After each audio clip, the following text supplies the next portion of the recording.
थी। और ये माना जा रहा था कि अब पंकज जिसने कि ट्रंक से पेपर चुराए, राजू जिसने कि आगे पेपर सर्कुलेट किए, आगे कुछ और आरोपियों का नाम सामने आएगा। यानी कि संजीव मुखिया तक पहुंचते पहुंचते ये जो 4 एम्स के डॉक्टर्स का नाम सामने आया, हो सकता है अभी आगे ये कड़ी और ज्यादा बढ़ जाए।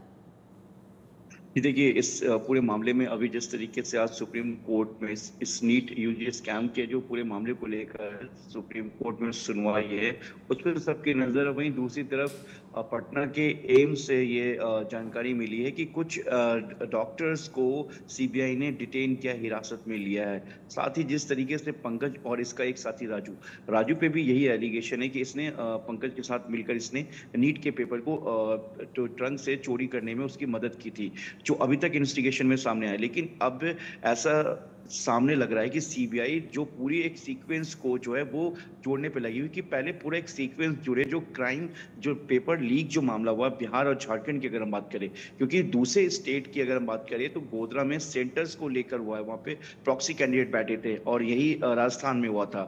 लातूर में कुछ स्पेसिफिक स्टूडेंट और टीचर्स ने कैंडिडेट को एक मोटे रकम लेकर इस पेपर को लेकर आगे करवाने की बात कही थी। तो सभी स्टेट्स के जो स्कैम है वो अलग अलग है। लेकिन हालांकि बिहार और झारखंड में जिस तरीके से पेपर लीक का मामला आया, क्योंकि जो एक लंबे समय से प्लानिंग चल रही थी, क्योंकि सीबीआई अपने इन्वेस्टिगेशन में ये मान रही है कि जिस तरीके से ये पूरा पेपर लीक का जो स्कैम सामने है, ये पेपर से पहले का मामला नहीं, यानी कि नीट के एग्जाम से कई महीनों पहले से पूरी तरीके से प्लानिंग हो गई थी। इसमें सबके रोल तय हो गए थे कि किसे क्या करना है। क्योंकि देखिए, जिस तरीके से रांची से पेपर निकलता है नीट का हजारीबाग तक, एसबीआई बैंक तक पहुंचने के लिए, और इसी बीच पेपर चोरी हो जाता है। और चोरी इस तरीके से होता है जैसे कि बिल्कुल जैसे बहुत आसानी हो, और कोई रास्ते से गुजर रहा हो, कोई चीज चोरी हो गई। लेकिन ये नीट का पेपर है, और ये पेपर जो है बहुत ही कॉन्फिडेंशियल और बहुत ही सिक्योरिटी और टेक्निकल लॉक के जरिए ये पेपर्स तमाम जगह पहुंचाई जाती है, उस बैंकों में जहां से सेंटर तक पहुंचाया जाता है। इतनी आसानी से कैसे चोरी हो गई? क्योंकि देखिए, इसमें टैंपरिंग भी की गई है। सिर्फ अब पंकज और जो राजू है, इनके अलावा सीबीआई कुछ और बड़ी गिरफ्तारी कर सकता है, क्योंकि सीबीआई ने अपने इन्वेस्टिगेशन में ये बताया है कि जो रॉकी है, जो संजीव मुखिया का बेहद करीबी है, उससे बड़ा जो रोल है पंकज का है। यानी कि पंकज इस पूरे स्कैम में चेन में रॉकी से ऊपर है। रॉकी एक अपना सेंटर चलाता था रांची में, जहां पर वो तमाम कैंडिडेट से जुड़े लोगों को वहां पर मिलता था। अमन और बंटी जो इनके एसोसिएट्स हैं, वो इनके साथ इस पूरे कोऑर्डिनेट को देखते थे।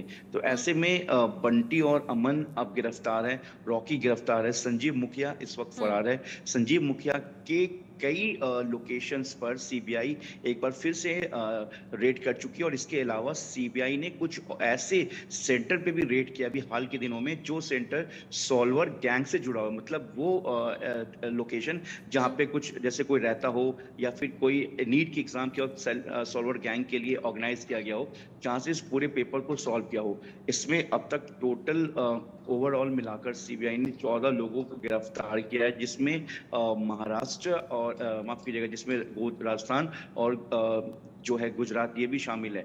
लेकिन ये जो एक गिरफ्तारी का जो एक पूरा एक लंबा आंकड़ा, ये और बढ़ सकता है, क्योंकि जो मेन नेक्सस का जो है, जो पेपर लीक का मामला है, जिसमें संजीव मुखिया की तलाश की जा रही है, संजीव मुखिया का जो एक नेक्सस है वो सिर्फ बिहार झारखंड तक महदूद नहीं है।